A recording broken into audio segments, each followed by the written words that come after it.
اچھا، اب کچھ غذائیں ایسی ہیں جو نہ بچے عام طور پر کھاتے نظر آ رہے ہیں، نہ آپ لوگوں کی بڑوں کی ڈائٹ میں باقاعدہ طور پر اس کو شامل کیا جاتا ہے، اور اس کے کتنے روحانی اثرات ہیں. مثلا انار. وسائل الشیعہ میں باقاعدہ عبداللہ ابن سنان امام جعفر صادق علیہ الصلوۃ والسلام سے نقل کرتے ہیں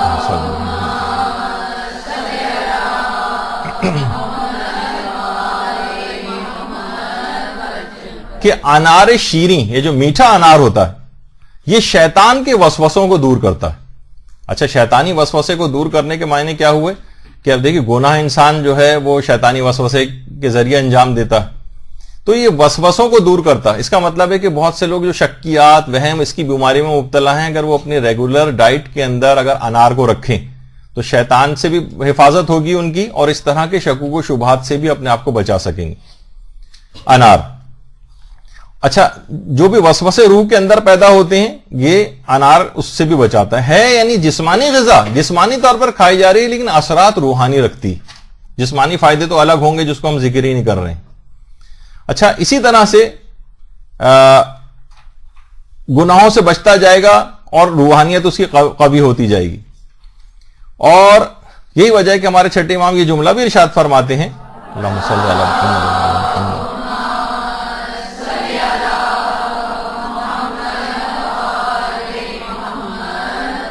جو ایک انار کھاتا ہے 40 دن تک اس کا دل نورانی رہتا ہے، اور اگر 2 انار کھا لے تو 80 دنوں تک اس کا دل نورانی رہتا ہے.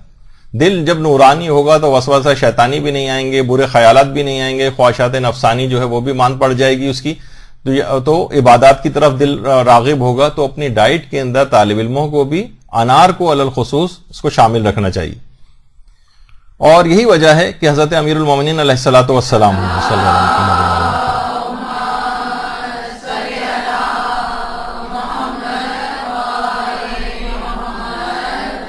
کیونکہ پیغمبر فرما گئے تھے کہ ہر انار کے اندر ایک دانہ ضرور جنت کا ہوتا ہے، تو امیر المومنین پورا ایک انار کھایا کرتے تھے،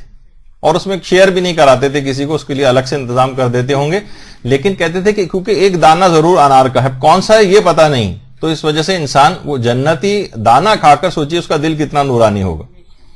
تو ایک اس لحاظ سے بھی ہے. اور ظاہر ہے کہ آپ قرآن کے اندر بھی دیکھتی ہیں کہ باقاعدہ قرآن کی آیات بھی انار کے متعلق 3 مقامات پر قرآن کے اندر، ایک سورہ انعام میں 2 جگہ پر ذکر ہے، اور ایک سورہ رحمان کے اندر انار کا ذکر الگ سے آیا ہے. تو بہرحال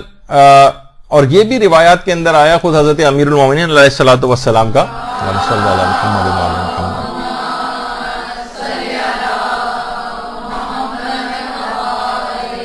کہ بچوں کو انار کھلاؤ، کیونکہ بچے اس کو کھانے کے بعد جلد بولنے لگتے ہیں. تو جسمانی فائدہ بھی ایک ہے کہ چھوٹے بچوں کو جن کو بولنے کی ذرا بھی ڈیلے ہو رہا ہو یا ان کو اس سے جلدی بولنے کی ان کے اندر صلاحیت پیدا ہو جاتی. اور چھٹے امام اس پھل کو پھلوں میں سب سے بہترین پھل بھی قرار دیتے تھے، اور خود چھٹے امام ہر شب جمعہ ایک انار ضرور کھایا کرتے تھے. ہر شب جمعہ روایت کے اندر ہے کہ ایک انار ضرور کھاتے تھے. تو بہرحال اس کی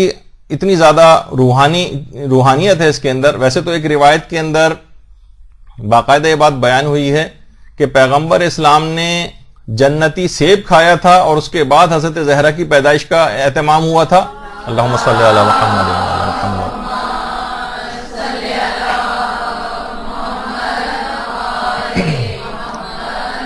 اور بعض جگہوں کے اوپر جنتی انار کا تذکرہ بھی. تو بہرحال خود بھی انسان اس کو کھائے، کیونکہ وسوسہ شیطانی سے بھی جو ہے یہ بچاتا ہے. اور پیغمبر یہ بات بھی فرماتے تھے کہ اگر کوئی شخص انار کھاتا ہے تو شیطان 40 روز تک اس پر غضبناک رہتا ہے. یعنی شیطان کو بہت شدید تکلیف پہنچتی ہے کہ کس طریقے سے اس شخص کو اپنے جال کے اندر پھنسائے، کیونکہ وجہ اس کی یہ ہوتی ہے کہ اس کے اوپر کوئی شیطانی وسوسہ کارگر نہیں ہو رہا ہوتا. تو پیغمبر فرماتے ہیں 40 روز تک ایک انار کھانے کی وجہ سے شیطان غضبناک رہتا ہے. تو اس کے اتنے روحانی اثرات بھی ہیں. اسی طریقے سے ایک دوسری چیز جسے عام طور پر بچے، تو کبھی بہت سے بچے ایسے ہیں شاید انہوں نے کبھی چکھی بھی نہ ہو، کشمش جو ہے، لیکن کیا ہے کہ بہار الانوار کی 63ویں جلد میں حضرت امیر المومنین علیہ الصلوۃ والسلام فرماتے ہیں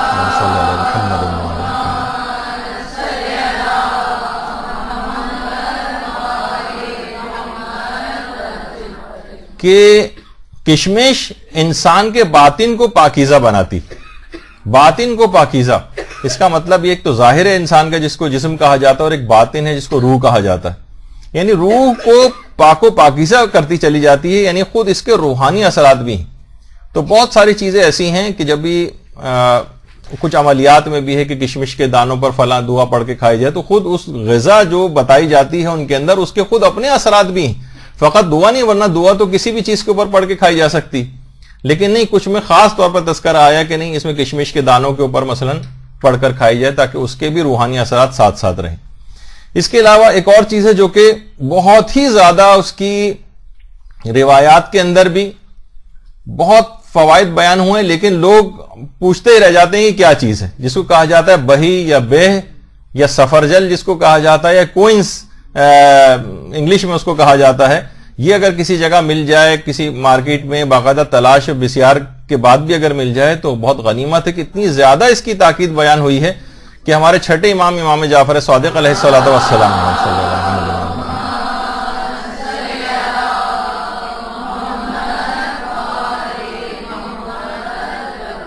فرماتے ہیں کہ پیغمبر اسلام نے اپنے صحابی زبیر سے فرمایا تھا کہ اے زبیر بہی کھایا کرو، کیونکہ یہ دل کو آرام پہنچاتی ہے، اور اس کے بعد پیغمبر نے دو روحانی خصوصیات کا تذکرہ کیا۔ ایک تو جسمانی اعتبار سے دل کو آرام اور سکون پہنچانے والا پھل ہے، یہ کہا کہ زبیر بہی جو ہے وہ بخیل کو سخی بناتی ہے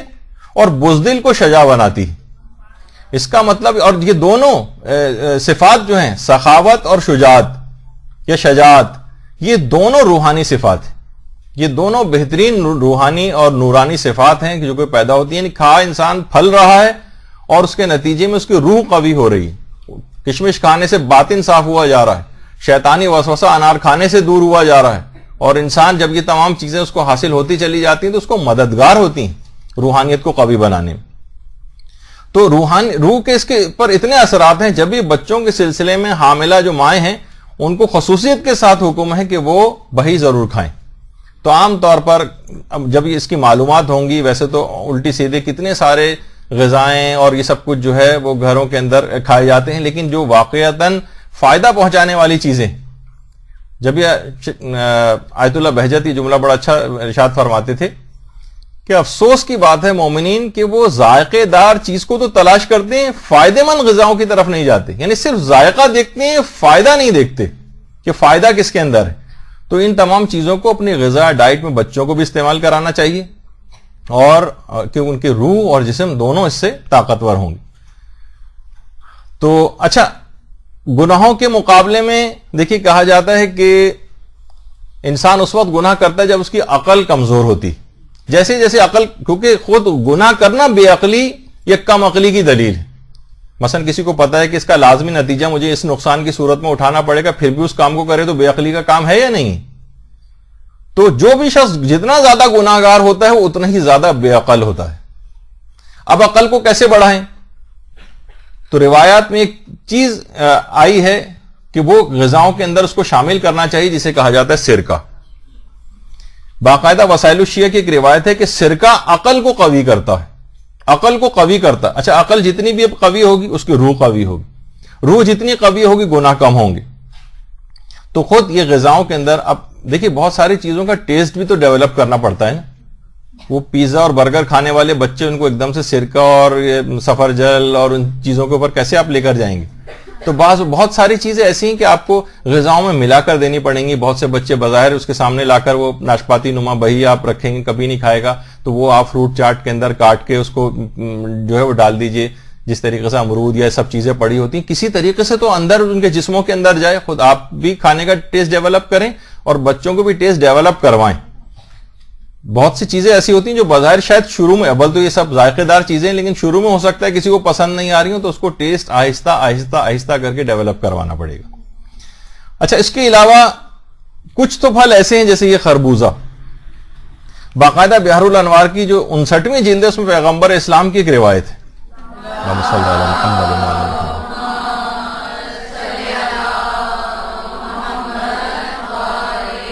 کسی پھل کے متعلق یہ بات نہیں آئی جو اس کے متعلق آئی۔ پیغمبر فرماتے ہیں خربوزہ کھانا بھی ایک طرح کی عبادت ہے، عبادت ہے خربوزہ کھانا۔ تو آپ دیکھیں کہ جب وہ کوئی کام عبادت والا ہوگا تو آپ کی روحانیت پر کتنے اثرات کو مرتب کرے گا. تو یہ اپنی غذاؤں کے اندر شامل کرنا چاہیے. تو اس طرح کی بہت ساری پاکیزہ غذائیں ہیں. اور خورما، یہ تو عام طور پر بجائے اس کے کہ فضول قسم کی سویٹ ڈشیں ہوں جو نقصان پہنچانے والی ہیں، اگر میٹھے کے طور پہ بھی اچھا، اس میں بھی ایک وہ ہوتی ہے، وہ والی، ہم اس کھجور کی بات نہیں کر رہے جو عام طور پر مل رہی ہوتی ہیں. کہ صاحب نے کہا بھائی اس ٹھیلے کے اوپر سے کہ اس پہ کمبل تو ہٹاؤ تاکہ کھجور نکالوں. اس نے کہا ایک مکھیاں بیٹھی ہوئی تھیں اس کے اوپر، جسے وہ کمبل سمجھ رہا تھا. تو وہ گندی والی کھجوریں یا جن کا ذائقہ اچھا نہیں ہوتا وہ والی نہیں. ڈبوں کے اندر بھی ایسی آتی ہیں جن کا ذائقہ اچھا نہیں، بچوں کو آپ انٹروڈیوس کرائیں گے تو ہو سکتا ہے وہ ریجیکٹ کر دیں اس کو. تو انسان جب اتنے زیادہ فائدے رکھنے والی چیزیں تو تھوڑا سا پیسہ ان کے اوپر خرچ کر دے اور اچھی کوالٹی کی چیز خرید کے لے کر آئے. تو خرمے کے متعلق بھی یہ ملتا ہے. اور کہ اگر عورتیں حالت نفاس میں، یعنی جس کے ہاں بچے کی پیدائش ہوئی ہے، وہ اگر اس دوران وہ کھائے تو ظاہر ہے اس کے بعد بچے کو دودھ پلانے کا ایک مسئلہ جو ہے وہ شروع ہوتا ہے، اس کے مسائل ہوتے ہیں. تو بچہ اس کے نتیجے میں بردبار بنے گا. دیکھیے بہت بڑا مسئلہ ہائپر قسم کے جو بچے ہیں یا غسیلے قسم کے بچے ہیں، اکثر و بیشتر لوگوں کے سوالات جو ہے وہ مسلسل جو ہے علماء کے پاس بھی جاتے دیکھے ہیں، خود ہمارے مدرسے میں بھی اس طرح کے جو آتے ہیں کہ کیا کریں کہ جو بچہ بہت ہی زیادہ غسیلہ ہے، بہت گھر کا جو ہے ماحول جو ہے خراب ہوا ہے. تو بچہ بردبار ہوگا اگر ماں مثلا دوران حمل کھجور کھائے گی یا دودھ پلانے کے عرصے کے دوران کھجور کھائے گی. اور بردبار ہونا دیکھیے یہ بھی ایک ویسی صفت ہے، ایک روحانی طور پر بہترین صفت ہے. ساری زندگی اس کی اچھی گزرے گی انسان جتنا بردبار ہو، ورنہ غصے کی حالت میں وہ لوگوں کو نقصان پہنچاتا ہے. اور علماء کی اپنی اس کے اندر بھی جو ہم دیکھتے ہیں کہ اکثر و بیشتر کہیں ہوتے ہیں تو ان کے قہوہ وغیرہ ہوتا ہے یا کوئی نہ کوئی اس طرح کا پھل جو کہ فائدہ مند چیزیں ہوتی ہیں وہ ان کی نشستوں کے اندر ہوتی ہیں. اور اسی طرح سے ہمارے 8ویں امام علی رضا علیہ الصلوۃ والسلام صلی اللہ علیہ وسلم،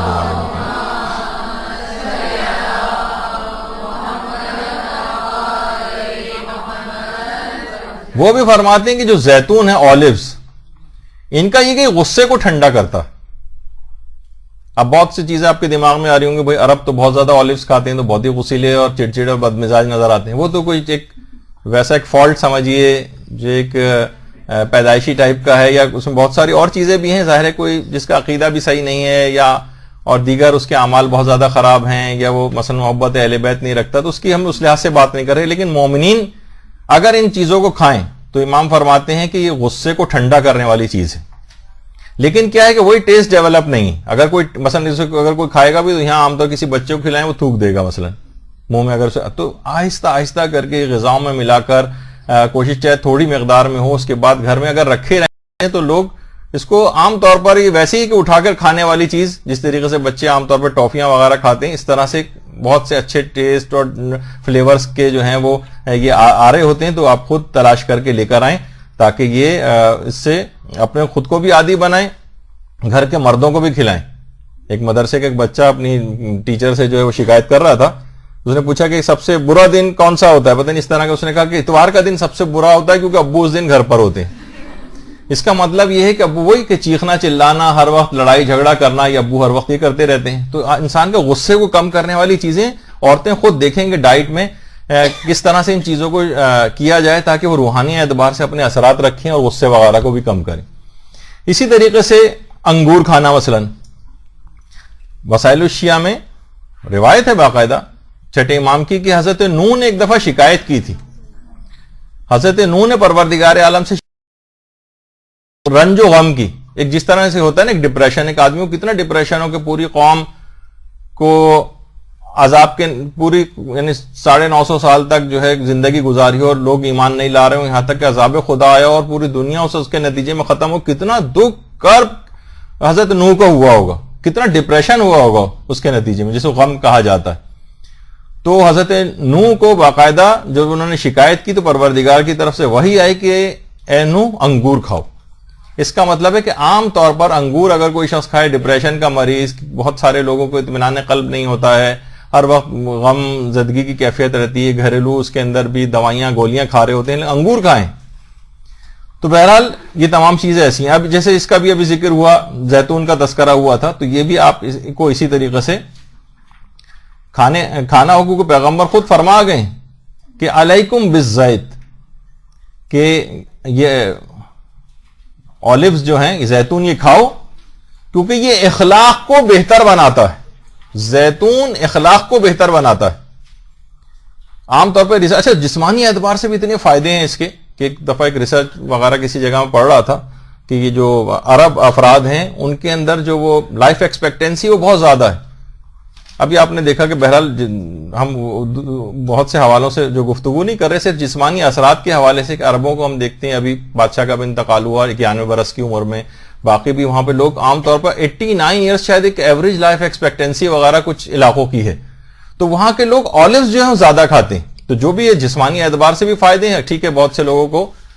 ظلم و ستم کی وجہ سے روحانی کوئی فائدہ نہیں ملے گا, لیکن ایک جسمانی فائدہ تو ملتا ہے. تو پیغمبر فرماتے کہ اخلاق یعنی روحانیت پر زیتون کھانے کا اثر یہ کہ اخلاق کو بہتر بناتا ہے, نفس کو آرام پہنچاتا ہے اور غم و رنج کو دور کرتا ہے. وہ یوں اخبار الرضا کی باقاعدہ جو روایت ہے. تو آپ نے دیکھا کہ جتنی بھی حلال اور ریکمینڈڈ غذائیں ہیں وہ جسم اور روح دونوں کے اوپر بہترین اثرات رکھتی ہیں. اچھا بعض غذائیں ایسی ہیں کہ اگر بہت دنوں تک کھانا چھوڑے رکھیں تو آپ کے اندر اخلاق برے پیدا ہونے لگتے ہیں, اور کچھ غذائیں ایسی ہیں جو زیادہ کھانے لگیں تو اس کے بھی اثرات پیدا ہونے لگتے ہیں. مثلا ہمارے جو بچے ہیں آپ دیکھ رہے ہیں کہ مثلا غذائی بے اعتدالی کا شکار ہے, صرف برگر پیزا برگر, بس اسی کے اندر وہ آج کل جو ہے وہ بچے لگے ہوئے نظر آ رہے ہیں. ان کے اثرات بد ہیں. علماء باقاعدہ فرماتے ہیں کہ یہ جو بہرحال حرام غذا اس انداز سے تو اپنے طور پر جاتی ہے, لیکن جو جائز غذائیں بھی ہیں, مثلا مرغی, چاہے وہ ظاہر چکن برگر ہوگا, چکن پیزا ہوگا, ہر چیز کے اندر یہ چکن کا عنصر ضرور ہوگا. تو جتنا تو اس میں مرغی کی خصوصیات آنے لگتی ہیں. ہر وقت انسان بس چگنے اور دانا کھانے کی فکر میں رہتا ہے. جو مرغی زیادہ کھاتا ہے, جیسے مرغی ہر وقت کٹ وہ کرتی رہتی ہے نا, ہر وقت دانا چگتی رہتی ہے, اس کے علاوہ اس کو کوئی اور فکر ہی نہیں ہے. اس کے علاوہ ہر وقت صرف, اور بہت سے آپ کو پتا ہے وہ چوزے وغیرہ ان کو روکا بھی جاتا ہے کہ اس سے مقرر مقدار سے زیادہ نہ کھائیں ورنہ موت واقع ہو جاتی ہے, کیونکہ ہر وقت ان کو صرف کھاتے چلے جانا ہے. تو اس کے اندر وہی خصوصیات اس جانور کی پیدا ہونے لگتی ہیں. ہر وقت وہ شخص بھی پھر ہر وقت بس پیٹ بھرنے کی فکر میں, اور پھر اس کے بعد خالی کرنے کی فکر میں, پھر خالی کرنے کے بعد پھر بھرنے کی فکر میں, اور اسی طریقے سے صرف اور صرف فقط پیسہ کمانے کی فکر میں, بس دانے پانی کی فکر میں رہتا ہے اگر کوئی زیادہ کھائے گا ان چیزوں کو.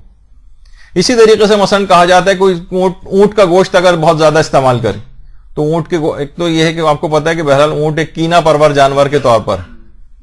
تو کینا کا مرض اس کے اندر بہت زیادہ کھاتا چلا جا رہا ہے. جب یہ روایت میں بھی یہ بات آئی کہ اپنے پیٹ کو جانوروں کو قبرستان نہ بناؤ. اچھا بہت سارے ایسی ہیں کہ ہماری میڈیکل سائنس میں بھی اگر کوئی شخص بہت زیادہ گوشت کھاتا ہو, یعنی واقعتاً بہت زیادہ کھانا, ایک تو ہوتا ہے ایک آدھ بوٹی کا بھی اس طرح سے ڈال کے کھا لی, لیکن ایک ہوتا ہے لوگ کھاتے چلے جا رہے ہیں بہت زیادہ ہر وقت کا گوشت کھانا, تو اس سے کیا ہے جسمانی اعتبار سے بھی مثلا کارسینوما آف کولوریکٹم ہماری بیماری ان افراد کے اندر زیادہ ہوتی ہے جو زیادہ گوشت کھاتے ہیں, ایک خاص قسم کا کینسر. اچھا جو بالکل چھوڑ دے گوشت کھانا اور مکمل ویجیٹیرین ہو جائے, وہ بھی ایک بے اعتدالی ہے, سیروسس آف لیور, باقاعدہ جگر کی خاص بیماری اس کو وہ لاحق ہو جاتی ہے ایسے افراد کو زیادہ تر. اور روایت میں اگر کوئی شخص گوشت بالکل کھانا ترک کر دے, بہت سی روایت میں تو یہ بات بھی آئی ہے کہ 40 روز تک اگر اس نے گوشت کھانا ترک کیے رکھا تو اس میں ناپسندیدہ اخلاق پیدا ہو جاتے ہیں. امیر المومنین علیہ الصلوۃ والسلام فرماتے ہیں.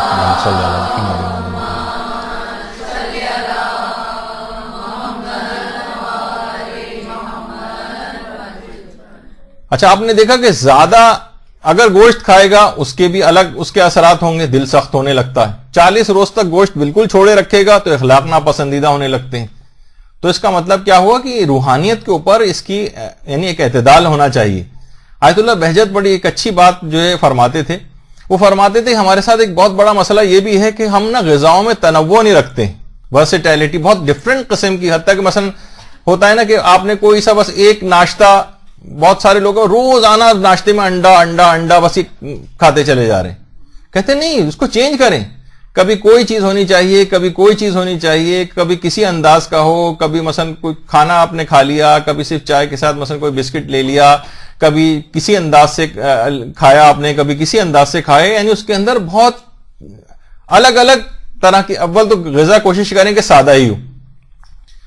عام طور پر ہم علماء اور مراجع اکثر میں ہمارے جو یہاں آتے ہیں علماء اور نجف وغیرہ کے, میں ان سے بھی پوچھتا ہوں, علامہ طالب جوہری آئے تھے ان سے بھی پوچھا, دیگر ہمارے غلام علی وزیری صاحب نجف کے ہیں ان سے بھی پوچھا کہ علماء اور مراجع ہمارے وہ ان کی کھانے وغیرہ کی سٹائل کیا ہوتا ہے. تو کہتے ہیں بہت ہی سادہ اور کم غذا کھاتے ہیں لوگ. سب کے ساتھ ہم نے یہ دیکھا ہے, کسی کو بھی اس لحاظ سے پرخوری یا جو عام طور پہ ویسی عادات ہوتی ہیں, جب بھی ظاہر علم اور اپنے اس میں جو فہم کے اس سٹیج کے اوپر ہوتے ہیں کہ وہ ان تمام چیزوں کا خیال کرتے ہیں. سادہ ترین غذا علماء کے پاس بھی آپ دیکھیں بہت ہوا تو بمشکل ایک پھل جو ہے وہ سامنے رکھا ہوتا ہے ان کے, یعنی جو اچھی پازیٹیو, اس کے بھی اگر روحانی فائدے یقیناً ان تمام چیزوں کے ہوتے ہوں گے کہ یہ سب چیزیں سامنے ہوتی ہیں. یعنی صرف جو فائدے مند چیزیں مفید چیزیں ہیں وہ کھانے میں سامنے, ورنہ تو اور بھی چیزیں ایسی جو نقصان پہنچانے والی ہیں, مثلا سموسے سامنے رکھے ہوتے ہیں ان کے, تو آپ کو کہا جاتا ہے کہ یہ لوگ کی کیا چیز کھا رہے ہیں, نہیں, پھل سامنے مثلا رکھا ہوا ہے. اسی طریقے سے غذاؤں میں, چاہے وہ ابھی تک تو کھانے والی آپ نے غذائیں سنی. ہاں پہلے بس اس میں ایک بات اور بتا دوں پھر میں آتا ہوں زمزم کی طرف. تو یہ فرماتے تھے کہ ہر وقت آپ نا چینج بھی کرتے رہیں, ضروری نہیں کہ بس ایک ہی غذا بار بار ناشتے میں. تو کیا ہوگا کہ اس غذا کی کثرت ہوتی جائے گی, اس کے اثرات ہوتے چلے جائیں گے آپ پر جو کہ وہ نہیں ہونے چاہیے تھے, اس کے مضر اثرات ڈیولپ کرنے لگے گی. اچھا, مختلف چیزیں الگ الگ استعمال کریں گے تو الگ الگ چیزوں کے فائدے بھی آپ کو حاصل ہوتے چلے جائیں گے. تو اگر ہو سکے تو لوگ کوشش یہ کریں کہ فرمائش کر کے جو بھی عمرہ اور حج کے اوپر جا رہا اس سے فرمائش کر کے آب زمزم ضرور منگوائے کریں. گھر کی بوتلوں کے اندر پانی میں تھوڑا سا ہر دن بعد, یعنی پورے سال چلائیں, بار بار منگواتے رہیں, انتظامات کریں اس کے. اور گھر والوں کو اس کا ایک روحانی اثر ہوتا ہے زمزم کا, نفاق دور ہوتا ہے. سب سے پہلی بات تو ہے کہ روایت میں ہے کہ منافقین اس کو کم پیتے ہیں اور مومنین جو ہے کثرت کے ساتھ پیتے ہیں. تو اچھا, اس سے بھوک بھی کم ہو جاتی ہے. وہ افراد جو ڈائٹنگ وغیرہ کے بہت زیادہ شوقین ہیں وہ کثرت سے زمزم اگر پئیں, لوگ بھی اکثر بھوک لگ رہی ہوتی ہے, لوگوں نے باقاعدہ اس بات کو سننے کے بعد آبزرو کیا ہے, باقاعدہ وہاں ایکسپیرینس کیا ہے کہ اگر بھوک بھی لگ رہی ہو اور خانہ کعبہ وغیرہ جائیں اور وہاں 2-1 گلاس آب زمزم کے پی لیں تو اس کے بعد ایسا لگتا ہے کہ ویسے بھوک ختم ہو گئی ہو. یہ باقاعدہ کوئی ایکسپیرینس بھی کر کے دیکھ سکتا ہے. تو یہ خود بھوک کو بھی مٹاتا ہے. تو زمزم سے جو ظاہر اندر جائے گا تو اس کے اندر روحانی طاقت بھی آئے گی, اور جسمانی طاقت کے لحاظ سے بھی یہ جب ہی ہے کہ جب انسان صحیح کے لیے جاتا ہے تو صحیح پر جانے سے پہلے صفا اور مروہ کے درمیان جو صحیح ہوتی ہے مستحبات میں سے ہے کہ ایک دعا پڑھ کر اس وقت زمزم کو پیے. جسمانی طاقت بھی پیدا ہوتی ہے صحیح کے لیے, اور روحانی طور پر بھی زمزم جو ہے وہ اپنے اثرات جو ہے وہ رکھتا ہے. جیسے کہ نفاق دور ہو جاتا ہے, نفاق عملی. نفاق اعتقادی تو مومنین کے اندر نہیں پیدا ہوتا کہ وہ اعتقادی طور پر منافق ہو جائیں, لیکن نفاق عملی ہوتا ہے کہ ہمارا علم ہمارے عمل سے مطابقت نہیں کرتا. ہمیں پتہ ہے بہت ساری چیزیں ہمارے علم میں ہیں کہ ان کو کرنا چاہیے لیکن ہم نہیں کرتے. بہت سی چیزیں ہمیں پتہ ہے کہ ان کا یہ نقصان ہے, حرام ہے, لیکن ہم پھر بھی انجام دے لیتے ہیں. اس کو نفاق عملی کہا جاتا ہے. اور جیسے جتنا آدمی زمزم پیتا جاتا ہے اس کے اندر سے نفاق کا مرض دور ہوتا جاتا ہے. تو کوشش کر کے مستقل پورے سال میں ایک سائیکل چلا جائے. گھر کے پانی کی جو بوتلیں ہیں اس کے اندر تھوڑا سا خواتین کی ذمہ داری ہے کہ وہ اس میں زمزم ڈالیں تاکہ وہ نورانیت آہستہ اولاد کے اندر, اور لوگوں سے جہاں اتنی کوششیں کر کے آپ ادھر ادھر سے فرمائشیں کر کے چیزیں منگاتی ہیں اس میں زمزم کی فرمائش کریں. خود پیغمبر مکے سے جو آتا تھا اس سے زمزم کی فرمائش کر کے زمزم منگواتے تھے. مدینے سے آنے والوں سے جو ہے وہ اجوا کھجور منگایا کرتے تھے. تو بہرحال فرمائش بھی کی جا سکتی ہے. اور باقاعدہ اس کی ایک دعا بھی ہے زمزم کی, اللہم اجعلہ علما نافعا و رزقا واسعا و شفاء من کل داء و سقم, کہ پروردگار مجھے نفع بخش علم جو ہے وہ نصیب فرما, علم نافع ہو, رزق واسع ہو, اور شفاء من کل داء و سقم, اور ہر قسم کی بیماری اور ہر خرابی سے بھی محفوظ فرما. تو یہاں پر دائن بیماری سے مراد جسمانی بیماریاں ہیں, اور وسقمن خرابیوں سے مراد روحانی طور پر جتنی بھی خرابیاں اور بیماریاں ہیں وہ سب زمزم پینے سے دور ہو جاتی ہیں. تو اور ہر غم سے بھی, یعنی ڈپریشن وغیرہ کے مرض سے بھی امان ملتی ہے. یعنی باقاعدہ یہ ہر غم سے نجات دینے والا جو ہے پانی شمار کیا گیا. اور زمزم ایسا باقاعدہ پوری کتاب بھی جرائے زمزم عرفان کے نام سے آیت اللہ بہجت کے حالات پر ایک کتاب زمزم عرفان کے نام سے بھی لکھی گئی ہے, آغا ری شاہری نے لکھی ہے. اور زمزم ایسا یعنی لفظ ہے کہ زمزم احکام, اور اس کے نام سے بہت سی ویب سائٹس اور احکامات وغیرہ کی جو ہیں وہ بھی اس پہ ڈالی گئی. جب یہ کہا جاتا ہے کہ جو بچے کا تہنیک کا مسئلہ ہے، بچے کا گلا اٹھانا پیدائش کے بعد، جسے پہلی غذا جو گٹھی پلائی جاتی ہے اس کو گلا اٹھانا جس کو کہا جاتا ہے، تو اس کے اندر بھی مستحب ہے کہ اس کا پہلے سے انتظام کر کے رکھنا چاہیے کہ یا تو اصلی تربت امام مظلوم کی جو مٹی ہے وہ اس بچے کو جو ہے وہ اس کے منہ میں جو ہے وہ پہنچائی جائے، یا اس کے چند ایک ذرات یا اس طرح سے، یا مائع فرات۔ اچھا یہ والا فرات کا پانی اس میں تو لوگ یہ لے کر آتے ہیں پینے، اس کو تو ہرگز، بلکہ ہمارے استاد محترم تو فرماتے ہیں اس کے اندر پاؤں بھی اندر نہ ڈالیں اس فرات کے پانی میں، انڈسٹریل ویسٹ جتنا بھی ہے اس کے اندر ملایا ہوتا ہے، انتہائی مضر صحت ہے۔ لیکن اس کو ڈی سیلینیشن پلانٹ ایک لگا ہوا، یہی فرات کا پانی وہاں کربلا میں تقریباً ہر ہوٹل کے جو عام نلکوں سے بھی جو پانی آتا ہے وہ فرات کا پانی ہوتا ہے، تو وہاں سے آپ پانی بھر کر لے آئیں جو صاف ستھرا کیا ہوا پانی ہے۔ اس والے پانی کو کسی کو لا کر نہ پلائیں، نہ خود پئیں، کیونکہ اس کے اندر بہت سارے اس طرح کے فضلات وغیرہ جو انڈسٹریز کے ہیں وہ بھی اس کے اندر ملے ہوئے جو آپ کی صحت کے لیے نقصان دہ ہیں۔ لیکن یہ کہا گیا ہے کہ یا تو تربت حسین سے اس کی تہنیک کی جائے، اس کا گلا اٹھایا جائے جو گٹھی جو پہلی خوراک اس کے اندر جاتی ہے، یا فرات کا پانی۔ دیکھیے کھانے پینے کی چیزیں ہیں نا، لیکن ان کے روحانی فائدے ہمارے پانچویں امام محمد باقر علیہ الصلوۃ والسلام فرماتے ہیں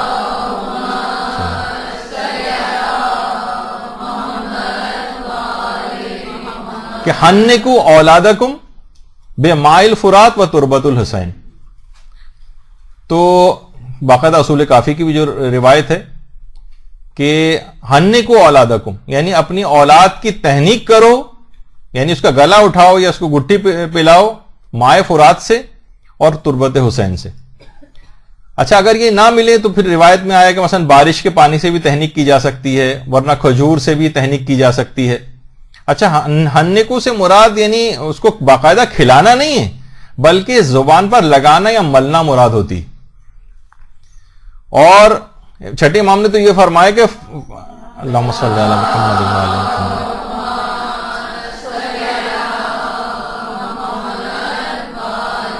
کہ ہر قسم کی امان بچے کو مل جاتی، ہر قسم کی برائی سے امان مل جائے گی، ہر قسم کی شر سے اس کو امان مل جائے گی اگر اس کو ان چیزوں سے اس کی تہنیک کی گئی۔ اور باقاعدہ کھجور سے تہنیک کا حکم بھی یہ بھی موجود ہے۔ آیت اللہ برجردی کی جو کتاب جامع احادیث شیعہ ہے اس میں باقاعدہ پیغمبر کی ایک روایت کھجور کے سلسلے میں یہ ہے کہ پیغمبر اسلام نے امام حسن اور امام حسین کی تہنیک کھجور کے ذریعے کی تھی۔ صلی اللہ علیہ وسلم۔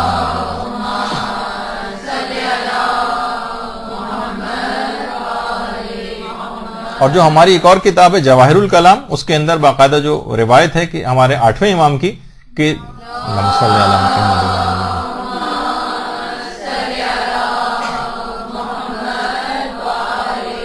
کہ اگر تربت امام مظلوم نہ ملے تو شہد سے تہنیک کرو، شہد سے۔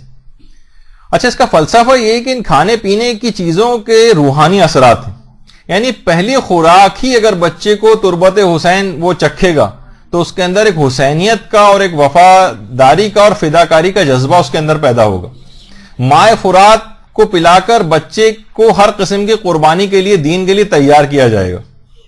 اسی طریقے سے کھجور کا بھی تذکرہ قرآن کے اندر اس لحاظ سے آیا ہے کہ حضرت مریم کی پہلی خوراک جو حضرت عیسیٰ کی پیدائش کے بعد کہ مریم اس کو کھجور کے درخت کو ہلاؤ اور جو کھجوریں جو وہاں سے گریں ان کو تم کھاؤ۔ تو اچھا علماء فرماتے ہیں اگر کوشش کریں کہ اگر جیسے تہنیک کے اندر کھجور کا بھی تھوڑا سا پارٹ ملا لیا جائے، مائع فرات بھی ملا لیا جائے، تربت امام مظلوم مل رہی ہے وہ بھی ملا لی جائے، کچھ شہد بھی ملا لیا جائے، بارش کا پانی، تو جتنی تہنیک کی چیزیں بتائی گئی ہیں الگ الگ ڈفرینٹ چیزیں یوں بتائی گئی ہیں، ہو سکتا ہے کبھی کھجور کا موسم نہ ہو، کبھی تربت امام مظلوم اویلیبل نہ ہو، کسی کے پاس شہد نہ ہو، کبھی بارش کا پانی، تو مختلف چیزیں اگر سب کو ملا لیں تو اس کا مطلب ہے کہ زیادہ فائدہ مند چیز بن جائے گی۔ اور عام طور پر اس طرح کی غذائی چیزوں کو کھلانے کے بعد بچے کے اندر زیادہ اس قسم کے اثرات، اچھے اثرات اس کی روح کے اوپر ہیں، کھانے کی چیزیں، لیکن روحانی اثرات ڈیولپ کرنے کے لیے وہ چیزیں دی گئیں۔ تو اور یہ بھی کوشش کی جائے، دیکھیے پھر وہی والی بات کہ تمام چیزیں بھی جب حاصل کی جائیں گی، ظاہر پیسے کے ذریعے کھجور خرید کے لائیں گے، آپ پیسہ خرچ کریں گے ادھر ادھر سے تو اور چیزیں شہد وغیرہ کو آپ لے کر آئیں گے، تو یہ سب چیزیں بھی مال حلال اور رزق حلال سے ہونی چاہیے، ورنہ اگر خمس نہ نکلا ہوا مال سے اگر خریدی گئی ہیں تو ان سے کوئی فائدہ نہیں ہوگا۔ یہ بھی حدیثوں کے اندر ہے کہ جس کی جسم کی پرورش حرام غذا سے ہوگی وہ چیز وہ شخص کبھی جنت میں داخل نہیں ہو سکے گا، حرام سے اگر تو وہ عذاب بھگتے گا، وہ جسم سے حرام اس کا نکلے گا، آگ میں جلا جلا کے اس کی تطہیر کی جائے گی، پھر جنت کے اندر آئے گا۔ اور پیغمبر نے اپنے ایک صحابی سعد کو تو یہ کہا تھا کہ اے سعد اگر تم کھاؤ تو ہمیشہ حلال چیز کھانا، اگر تم نے فقط حلال چیزیں کھائیں تو تم مستجاب الدعوات ہو جاؤ گے، تمہاری ساری دعائیں قبول ہونے لگیں گی۔ تو لوگوں کو بھی چاہیے کہ ایسے پیشے اختیار کریں کہ جس میں حرام نہ ہو۔ افسوسناک صورتحال ہم اس وقت دیکھتے ہیں کہ جب لوگ ساری زندگی حلال کماتے ہیں اور جب ریٹائرمنٹ ہوتی ہے اور ساری زندگی کی جمع پونجی وہ پھر فکس ڈپازٹ میں سودی حکومتی سودی اسکیموں کے اندر لگا کر وہاں سے جو 50% جو ان کو غریب کو دینا ہوتا ہے وہ بھی نہیں دیتے، پوری زندگی حلال کمایا اور اس کے بعد آخر میں اس کو حرام جگہ کے اوپر انویسٹ کر کے یا اس کے اندر غریب کا حق نہ نکال کے اس پورے مال کو حرام کر لیا، اور پوری زندگی کی ایک لحاظ سے محنت کی جو ایمانداری سے اور حلال غذا کھائے تھے اس کا آخر میں اس کے اثر کو برباد کر لیا۔ ان کی حالت زار کو دیکھ کر زیادہ افسوس ہوتا ہے۔ تو کوشش کریں کہ لوگوں کو بتائیں کہ یہ سب چیزیں ایسی ہیں کہ اپنے اندر اس مال حرام وغیرہ کو نہ جانے دیں، ورنہ پھر نافرمانیاں اور جو یہ اپنی اولاد کی دیکھنے میں آتی ہیں اور سب کچھ یہ ان سے ان کو بچایا جا سکے۔ تو اسی طریقے سے دیکھیے خالی یہی نہیں کہ حلال غذا بھی اگر زیادہ کھائی جانے لگے اس تک کے روحانی اثرات ہوتے ہیں۔ پرخوری کی جب اس حد تک مذمت آئی ہے، اس حد تک اس کے نقصانات آئیں گے، بہت زیادہ انسان اگر کھانا کھانے کا پرخوری کا پیٹ بھرے ہوئے پیٹ پہ کھانے کا عادی ہو جائے، سب سے پہلے تو ایک تو یہ کہ اس کا عبادات میں دل نہیں لگتا ہے، شیطان بہت خوش ہوتا ہے، نماز شب سے چیز مانے ہو جاتی ہے، فجر کے لیے اٹھنا مشکل ہو جاتا ہے۔ تو یہ سب روحانی اثرات، بلکہ روایت کے اندر تو یہ جملہ بھی ہے کہ پروردگار عالم کو سب سے زیادہ مکروہ ترین اور قابل نفرت بھرے ہوا پیٹ ہے، روایت کے اندر یہ بھی آیا۔ یعنی جو ہر وقت لوگ کہتے ہیں بھائی ہم تو پیٹ بھر کر کھانا کھاتے ہیں، پہلے پیٹ بھر لیتے ہیں پھر کھانا کھاتے ہیں، تو اس حد تک عادی ہو گئے ہیں بہت زیادہ پرخوری کرنے کے۔ اچھا دیکھیے کیا کھانا ہے، بہت زیادہ اگر انسان کھانا کھانے کا عادی ہو جائے، یہ بھی آپ کو دیکھنا ہے کیا کھانا ہے، کتنا کھانا ہے، کیسا کھانا ہے، اسلام کے آداب کیا ہیں اس سلسلے میں۔ بچوں کو باقاعدہ یہاں پر مدرسے میں اس کے وہ بھی بنائے گئے ہیں، ویب سائٹ کے اوپر بھی ہم نے اپنے فیس بک کے اکاؤنٹ پہ بھی ڈالا ہے، کھانا کھانے کے آداب جو ہے وہ اس کے اندر دیکھا جا سکتا ہے کہ جب تک مثلا بھوک نہ لگے آپ کھانا نہ کھائیں، جب تک پیاس نہ لگے آپ جو ہے وہ پانی نہ پئیں، جو اسلام کا اصول ہے۔ تو واقعی یہی وجہ ہے کہ آپ نے دیکھا ہوگا افطار کے وقت کیوں آپ اتنا زیادہ، کیونکہ مومن کو یعنی سب سے زیادہ جو خوشی حاصل ہوتی ہے 2-3 موقع روایت میں بتائے گئے ہیں، اس میں ایک ہے وقت افطار خوشی۔ پورے دن کی شدید پیاس کے بعد جب وہ پانی پیتا ہے تو واقعی شکر خدا دل اس کا خوش ہوتا ہے۔ پورے دن کی بھوک کے بعد جب وہ کوئی چیز کھاتا ہے تو واقعی اس کو لذیذ محسوس ہوتی ہے۔ تو یہ تمام چیزیں ایسی ہیں کہ ہم نے خود ہی کھانوں میں اس وجہ سے ہمیں لذتیں بھی اتنی ویسی نہیں رہیں کہ ہم بہت زیادہ اس کو استعمال کرنے لگے، حتیٰ کہ آیت اللہ بہجت تو کہتے تھے کہ عرفانیات کے جو طالب علم ہیں کہتے تھے کہ زیادہ پانی پینے سے بھی روحانیت کم ہوتی۔ ٹھیک ہے میڈیکل سائنس آپ کو کہہ رہی ہوگی کہ بہت دن میں اتنے زیادہ پانی پینا چاہیے، لیکن بہرحال وہ کہتے تھے کہ روحانیت کے جو علم عرفانیت سیکھنے کے لیے ان کے پاس طالب علم آتے تھے تو پانی کم پینے کی تاکید کرتے تھے ان کو۔ اچھا پھر وہ آیت اللہ بہجت باقاعدہ افسوس کرتے تھے کہ افسوس ہے کہ ہم لوگوں کے علم کے اندر ایک بے برکتی ہو گئی ہے، پہلے کی طرح کے علمی مقامات کو حاصل نہیں کر پا رہے ہیں لوگ، عمل میں بے برکتی ہو گئی، پہلے کی طرح کے لوگوں کے عمل ایسے نہیں ہیں، عمروں میں بے برکتی ہونے لگی ہے، جلد اموات ہونے لگی ہیں۔ فکری انحراف کی سب سے بڑی وجہ کہتے تھے کہ جو فکری انحراف ہے اس کی ایک بڑی وجہ غذاؤں کی بے اعتدالی، آیت اللہ بہجت فرماتے تھے مال حرام، مال مشکوک، تو وہ یہ فرماتے تھے کہ لوگ لذیذ غذاؤں کی تلاش میں تو جاتے ہیں لیکن مفید غذاؤں کی تلاش میں نہیں جاتے، تو بس ذائقہ اچھا لگے چاہے وہ مضر صحت ہو۔ آیت اللہ بہجت یہ بھی نے بڑی اچھی بات ایک لکھی کہ نجف کے ایک معمر ترین، یہ تو خیر میں اس لحاظ سے کہ آپ کو دماغ میں رہے، ہر ایک کی آپ دیکھیں 100 سال 90 سال 95 سال اس میں علمی بہار کے اوپر ہوتے ہیں، درس خارج وغیرہ دے رہے ہوتے ہیں، اور کتنی ان کی عمریں، لیکن کوئی جسمانی طور پر کوئی بیماری نہیں ہوتی۔ اور آیت اللہ وحید خراسانی 90 سال سے بھی متجاوز ہیں، آپ دیکھیں قریب کی نگاہ بھی خراب نہیں ہے اور دور کی نگاہ البتہ کہ اس کے لیے چشمہ لگا دیں، قریب کی نگاہ آپ دیکھیں کہ وہ پڑھ رہے ہیں بغیر اس کے جو ہے وہ قرآن مجید۔ تو آیت اللہ بہجت فرماتے ہیں کہ 100 سال سے زائد عمر کے ایک نجف میں ایک بزرگ تھے، وہ کہہ رہے ہیں انہوں نے پوری 100 سال کی عمر گزار دی تھی لیکن آج تک کبھی بھی نہ کوئی دوا استعمال کی تھی نہ کسی طبیب اور ڈاکٹر کے پاس گئے تھے۔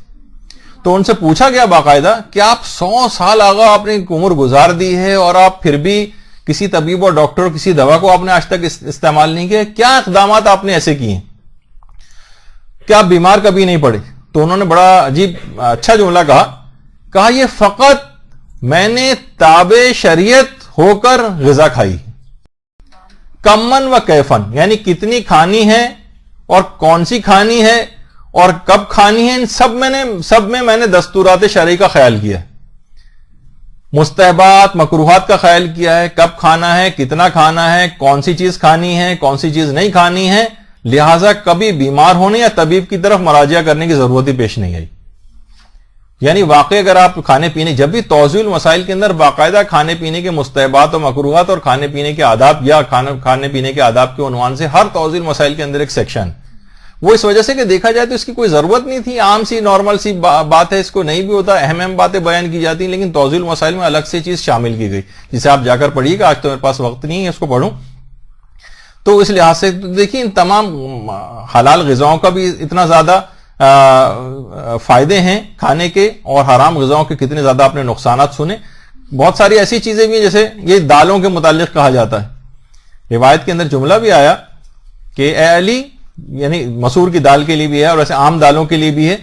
کہ یہ بابرکت اور مقدس غذا ہے دال،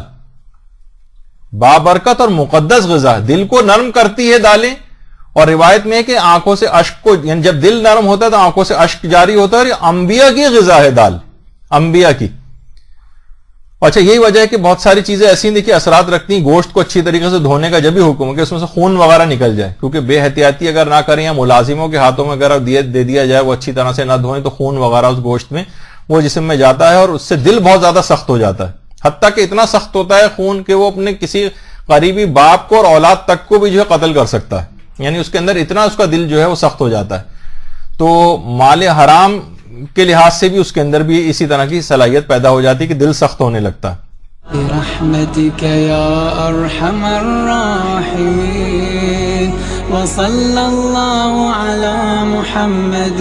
وآله الطاهرين۔